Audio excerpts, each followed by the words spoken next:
Now, you probably noticed I don't feel about that war the way we were told we were supposed to feel about that war, the way we were ordered and instructed by the United States government to feel about that war. You see, I tell you, my mind doesn't work that way. I got this real moron thing I do. It's called thinking. And I'm not a very good American because I like to form my own opinions.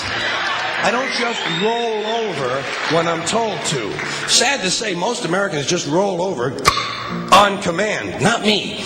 I have certain rules I live by. My first rule, I don't believe anything the government tells me. Nothing. Zero. Nope.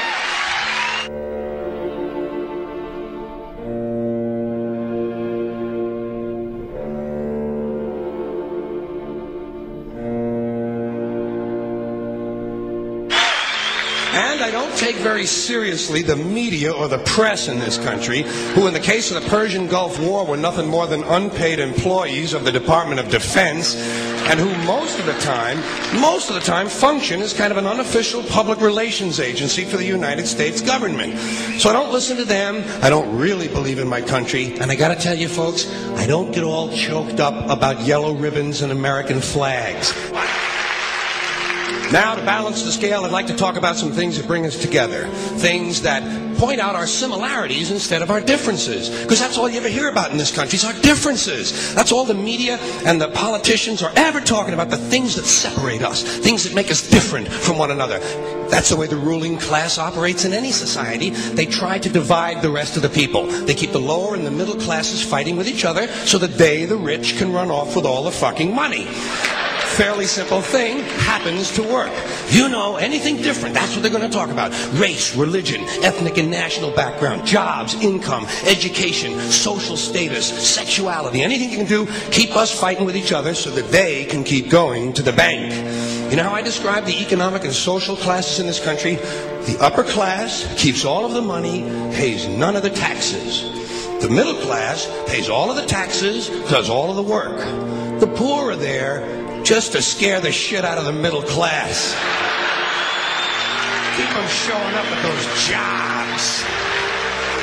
Politicians know that word. They use it on you. Politicians have traditionally hidden behind three things: the flag, the Bible, and children. No child left behind. No child left behind. Oh, really? Well, it wasn't long ago you were talking about giving kids a head start. Head start, left behind? Someone's losing fucking ground here. But there's a reason. There's a reason. There's a reason for this.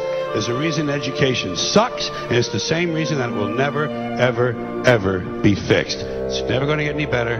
Don't look for it. Be happy with what you got. Because the owners of this country don't want that. I'm talking about the real owners now. The big, the wealthy, the real owners, the big wealthy business interests that control things and make all the important decisions. Forget the politicians. They're irrelevant. The politicians are put there to give you the idea that you have freedom of choice. You don't. You have no choice. You have owners. They own you. They own everything. They own all the important land. They own and control the corporations. They've long since bought and paid for the Senate, the Congress, the state houses, the city halls. They got the judges in their back pockets, and they own all the big all the big media companies. So they control just about all of the news and information you get to hear. They got you by the balls. They spend billions of dollars every year lobbying to get what they want. Well, we know what they want. They want more for themselves and less for everybody else. But I'll tell you what they don't want. They don't want a population of citizens capable of critical thinking. They don't want well-informed, well-educated people capable of critical thinking. They're not interested in that. That doesn't help them. That's against their interest. That's right. You know something? They don't want people who are smart enough to sit around the kitchen table and figure out how badly they're getting fucked by a system that threw them overboard 30 fucking years ago. They don't want that. You know what they want? They want obedient workers.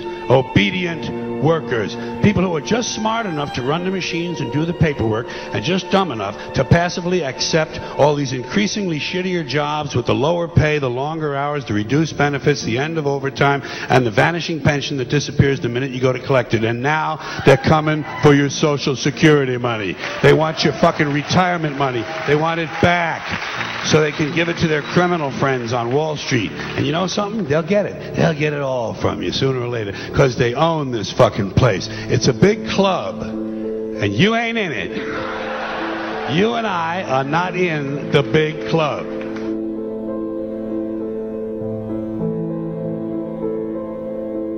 The greatest form of control is where you think you're free when you're being fundamentally manipulated and dictated to.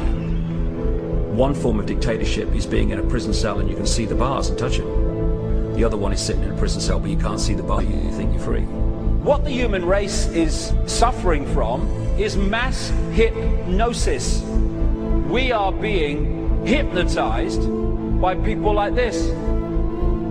Newsreaders, politicians, teachers, lecturers.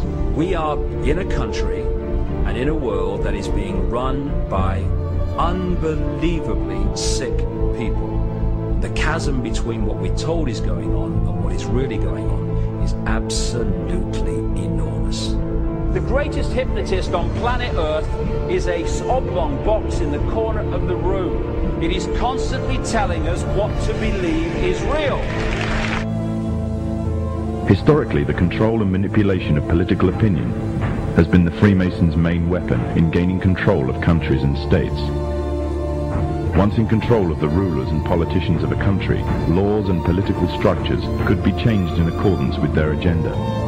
However, since restricting the body does not necessarily mean restricting the mind, the Freemason recognizes that their plan for a global government hinges completely on subduing the masses to their agenda, and thus eliminating opposition to their cause.